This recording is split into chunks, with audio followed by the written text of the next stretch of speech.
Now the housing is off. You can see your carburetor, and the carburetor gasket is held in place by that little pin, the white pin sticking out there. The gasket goes through that hole, and that there is your choke lever, choke run, and that's your butterfly for the choke lever. And then on this side, we've got your throttle linkage, which is on the bottom of the carburetor. But I have to move the light so that you can see that little wire. It's hard to see, but when you look on yours, you'll be able to see it easily. And I'm going to stick a screwdriver in there and pull down on that wire. Right there. And then that pin there is for your other side of your gasket, carburetor gasket. And in those holes there are your carburetor adjusting screws, 2 of them. And that is your idle adjusting screw. Next we have the primer bulb, and behind it is 2 hoses. One runs straight to the gas tank and the other one runs from the primer bulb over to the carburetor. The kit I used came with hose and 5 primer bulbs. I'll put a link to it on the description. The primer bulb has 2 plastic keepers on either side that stick out of the back, one on one side, one on the other. It also has 2 nozzles that stick out of the back of it that'll go into your hoses.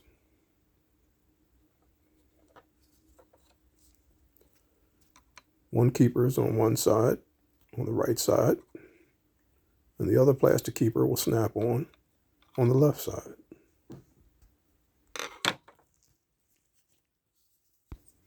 Now it's time to remove the primer bulb. To do that, you need a pair of small needle nose pliers and a small flathead screwdriver. You press on the plastic keeper, push it forward as you pry with your flathead screwdriver. After you've done that and got it loose, you can take your needle nose pliers and remove the hose that's closest to you. There's still another hose in the middle. That's the one that runs straight to the gas tank. Now that you've gotten that out of the way, you can take your screwdriver and your needle nose pliers, and you can grab hold of the second hose and also press on the keeper if you need to,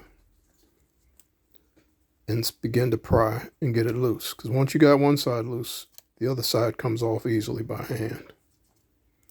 So you can see I'm holding the hose as I pull on it, as I pull on the primer bulb until it pops loose.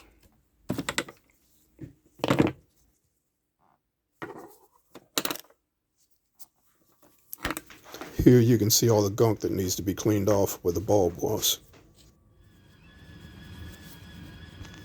After I cleaned off the bulb mounting bracket, I took a rag and a screwdriver and I carefully cleaned off the gas tank underneath the bracket, being careful not to disturb the throttle linkage that runs to the carburetor.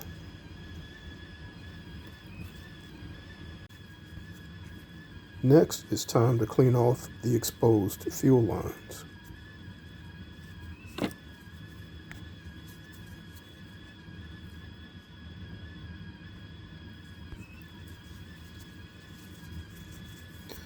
Now that we've completed this task, the next thing we want to do is get our fuel lines in the proper position. The fuel line coming from the carburetor, you want to be on the outside, on the right, or closest to you. The other fuel line is in the middle. Next thing we want to do is get the primer bulb in the proper position. To do that, the plastic keepers need to be top and bottom.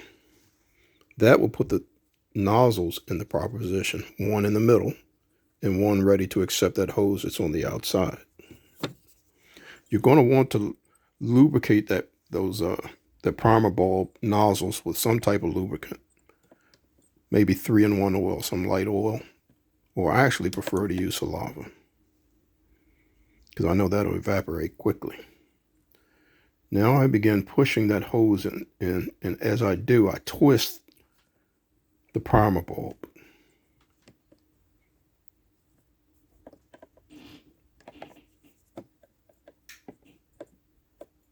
I've got the outer hose on partially, so I grab hold now of the center hose coming from the tank. Still grabbing the center hose, and I push. So now I've got both hoses partially started.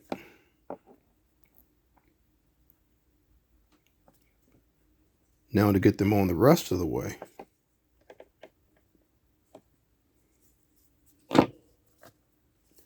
I need to grab the fuel tank and begin pushing.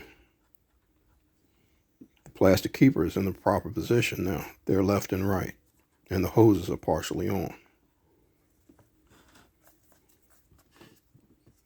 This is where we're using a little elbow grease. We push in the unit, pushing on the bulb, using the needle nose when you need to. And you're going to push until it snaps into place. Got it. Check our bulb for fuel and no leaks. Now it's time to replace our housing. First, we must check to see that the choke lever is in the proper position to go through the slot.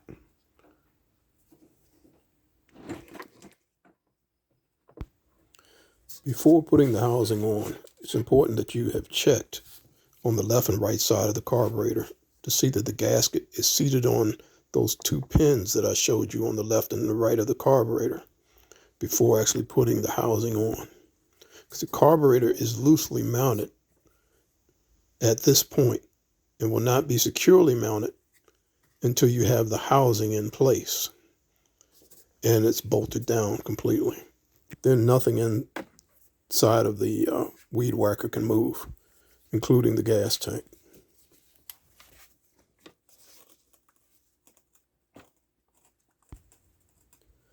As you're getting the housing seated back onto the unit, you want to check it all the way around and make sure that it's seated properly.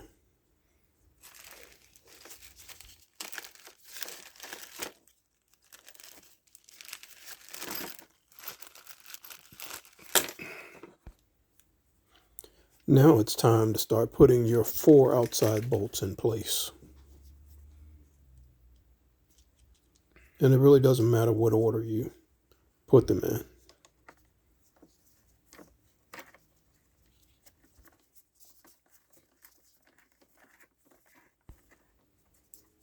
What I'm going to do is to put one in each hole and basically get them started, but not running them up tight until I have them all in place.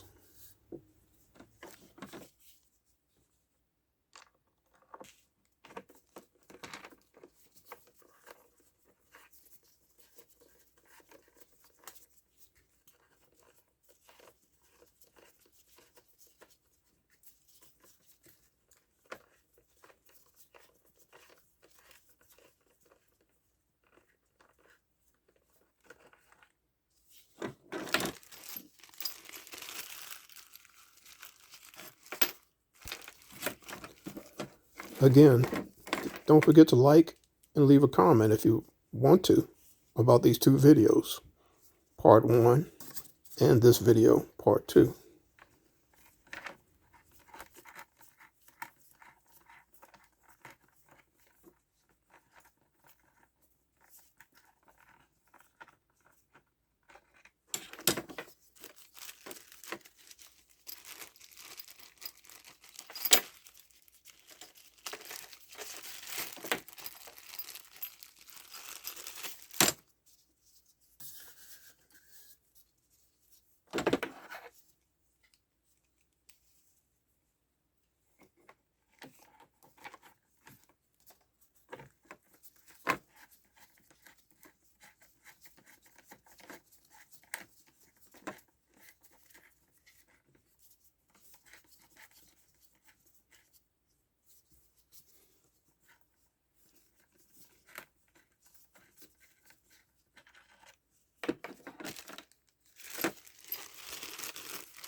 Now it's time to replace the remaining 2 bolts into the center of the unit.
Next, I begin tightening my outside bolts.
And our last step is to replace the air filter and the choke run cap.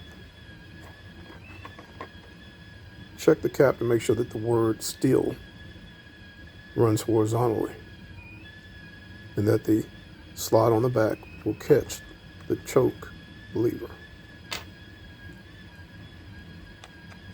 Check it to see that you can feel the lever as you turn it back and forth. And finally, putting your screw in place.